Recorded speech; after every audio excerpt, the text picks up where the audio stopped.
Finalement, le rapporteur du premier ministre n'avait vraiment rien de spécial, sauf peut-être ses relations avec la famille du premier ministre et son attachement avec la Chine communiste. Comment expliquer autrement, Monsieur le Président, que malgré un vote majoritaire à la Chambre, les recommandations des experts en sécurité nationale et la volonté de la majorité des Canadiens, M. Johnston a rejeté la tenue d'une enquête publique indépendante sur l'ingérence de Pékin. Le premier ministre a choisi le titre, le mandat, les conclusions du rapporteur, peut-être spécial, mais pas indépendant du tout.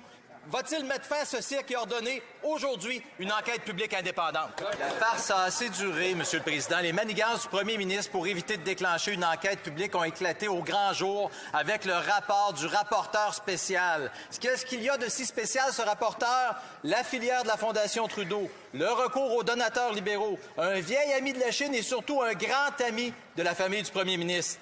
Monsieur le Président, quand le premier ministre va-t-il mettre fin à cette comédie, congédier M. Johnston et déclencher une enquête publique indépendante? Le ministre était sérieux, il écouterait la majorité des députés de cette Chambre, Monsieur le Président. David Johnston avait une chose à faire hier, une seule pour convaincre les Canadiens, démontrer hors de tout doute qu'il n'y a aucun conflit d'intérêts entre lui et le premier ministre. Il a lamentablement échoué en confirmant l'un après l'autre tous les conflits d'intérêts apparents qui le rendent inapte, justement, à recevoir la confiance de cette Chambre et des Canadiens.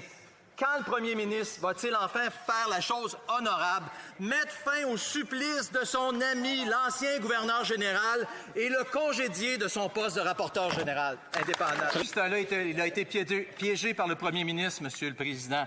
Sacha Trudeau, Sheila Block, Valérie Blais, Don Guy, Pierre-Éliott Trudeau, David Johnston, Frank Yakabuchi, Maurice Rosenberg, le député de Don Valley Mort, une firme de gestion de crise.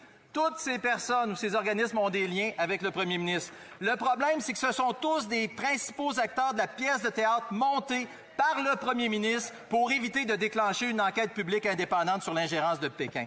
Personne ne croit plus à l'indépendance de M. Johnston. Quand le premier ministre va-t-il faire la chose qui est juste, congédier son ami Johnston et lancer une vraie enquête publique indépendante?